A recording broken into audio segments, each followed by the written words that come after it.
क्या आपने कभी 36 घंटे में किसी रेलवे स्टेशन के किसी प्लेटफॉर्म को बनते देखा है?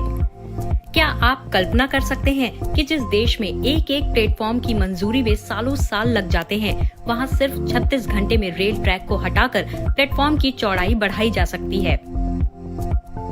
भारतीय रेलवे के सेंट्रल रेलवे ने एक ऐसा कारनामा किया है जिसके बारे में पहले तो सोचा भी नहीं जा सकता था, लेकिन अब ये सच हो रहा है। द ड्राफ्ट में आज हम आपको भारतीय रेलवे में प्लेटफॉर्म बनाने के रेडीमेड तरीके को दिखाने वाले हैं, वो तरीका जो भारत में संभवतः पहली बार उपयोग में लाया गया है। लेकिन उससे पहले फटाफट और खटाखट तरीके से चैनल को सब्सक्राइब कर लीजिए। हमारा वीडियो अच्छा लगा तो खटाखट लाइक, शेयर और कमेंट कीजिए। आज जो वीडियो हम आपको दिखा रहे हैं ये मुंबई के CSMT और ठाणे रेलवे स्टेशन का है। वो ठाणे जो देश के सबसे तेजी से उभरते हुए शहरों में से एक है और इकोनॉमिक एक्टिविटी में देश के डायमंड सिटी सूरत के बराबर है। दरअसल मुंबई में रेलवे के 4 बड़े कॉरिडोर हैं: main line, harbour line, trans harbour line और उड़न लाइन। इन रूट्स पर हर दिन 1800 से ज्यादा लोकल ट्रेनें चलती हैं, जिसमें करीब 30 लाख से अधिक यात्री हर दिन सफर करते हैं। 30 लाख यानी फिनलैंड जैसे देश की आधी आबादी से ज्यादा। इसे ऐसे समझिए कि भारत में कुल 4000 शहर हैं और सिर्फ 40 शहर ऐसे हैं जहां की आबादी 30 लाख से ज्यादा है, यानी इतनी बड़ी आबादी इस रूट पर हर दिन सफर करती है।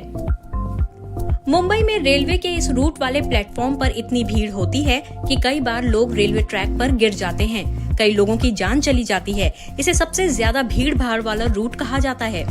इससे निपटने के लिए रेलवे ने इन रूट्स के प्लेटफॉर्म को चौड़ा करने की प्लानिंग की, लेकिन समस्या ये थी कि प्लेटफॉर्म के चौड़ीकरण के लिए ट्रेन को रोकना होता और काम लंबा चलता, जिससे लाखों लोगों को हर दिन परेशानी होती। ज्यादा दिनों तक इस रूट को डिस्टर्ब नहीं किया जा सकता है। फिर सवाल उठा कि ये होगा कैसे। काफी प्लानिंग के बाद रेलवे ने प्लेटफॉर्म के चौड़ीकरण का रेडीमेड फॉर्मूला निकाला। पहले फॉर्मूले में ये तय किया गया कि कम से कम समय के लिए ट्रेन पर ब्रेक लगे, यानी इस रूट की कम से कम ट्रेनों को कैंसिल किया जाए। दूसरे फॉर्मूले के तहत प्लेटफॉर्म के चौड़ीकरण में इस्तेमाल स्लैब्स को बनाया कहीं और जाए, यहाँ लाकर सिर्फ उन्हें फिट किया जाए, जिससे समय की बचत हो। कई महीनों की तैयारी के बाद इस प्लान के अनुसार काम शुरू हुआ। सबसे पहले चौड़ीकरण में इस्तेमाल होने वाले स्लैब को कहीं और बनाया गया। इसके बाद 2 चरणों में काम शुरू किया गया। पहले ठाणे रेलवे स्टेशन के 2 प्लेटफॉर्म नंबर 5 और 6 पर चौड़ीकरण का काम शुरू हुआ। फिर मुंबई के CSMT प्लेटफॉर्म नंबर 10 और 11 पर चौड़ीकरण का काम शुरू किया गया। ठाणे रेलवे स्टेशन पर 30 मई की रात को काम शुरू हुआ और 63 घंटे का टारगेट सेट किया गया, जबकि CSMT रेलवे स्टेशन पर 31 मई की रात को काम शुरू हुआ और सिर्फ 36 घंटे में काम खत्म करने का टारगेट सेट हुआ। ठाणे रेलवे स्टेशन के प्लेटफॉर्म नंबर 5 और 6 पर 63 घंटों के लिए और मुंबई के CSMT प्लेटफॉर्म नंबर 10 और 11 पर ट्रेन की आवाजाही पर रोक लगा दी गई। इसके बाद काम शुरू हुआ और सबसे पहले प्लेटफॉर्म पर JCB मशीन की मदद से ट्रैक को शिफ्ट किया गया। एक साथ इतने लंबे ट्रैक को शिफ्ट करना कोई आसान काम नहीं था। एक तरफ ट्रैक की शिफ्टिंग होती रही, दूसरी तरफ रेडीमेड स्लैब डालते चले गए।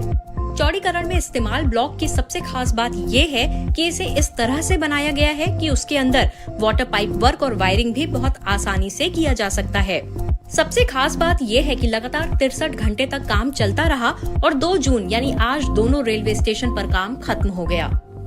आमतौर पर ऐसे काम को पूरा करने में 6 महीने लगते हैं। सेंट्रल रेलवे समय पर काम पूरा करने के लिए प्री कास्ट ब्लॉक के साथ मॉड्यूलर प्लेटफॉर्म निर्माण तकनीक का उपयोग कर रहा है, जो संभवतः भारतीय रेलवे के लिए पहली बार हुआ। वैसे 2014 के बाद भारत में इंफ्रास्ट्रक्चर के काम में स्पीड बढ़ी है। सड़क, मेट्रो, एयरपोर्ट और रेलवे ने इसके कई उदाहरण पेश किए हैं। 2023 में उत्तर प्रदेश में गाजियाबाद अलीगढ़ एक्सप्रेसवे पर 100 घंटे में 100 किलोमीटर सड़क बनाने का काम हुआ था। 100 घंटे में बनी 112 किलोमीटर की सड़क एक विश्व रिकॉर्ड है। इसी तरह से Uttar Pradesh metro rail corporation ने 2021 में दावा किया था कि मात्र 36 घंटे में ताज पूर्वी मेट्रो स्टेशन की छत तैयार कर ली गई थी। द ड्राफ्ट के इस शॉर्ट वीडियो के जरिए हमने आपको ये समझाने की कोशिश की है कि कैसे इंफ्रास्ट्रक्चर के मामले में भारत बड़े स्केल और तेज स्पीड के जरिए काम कर रहा है।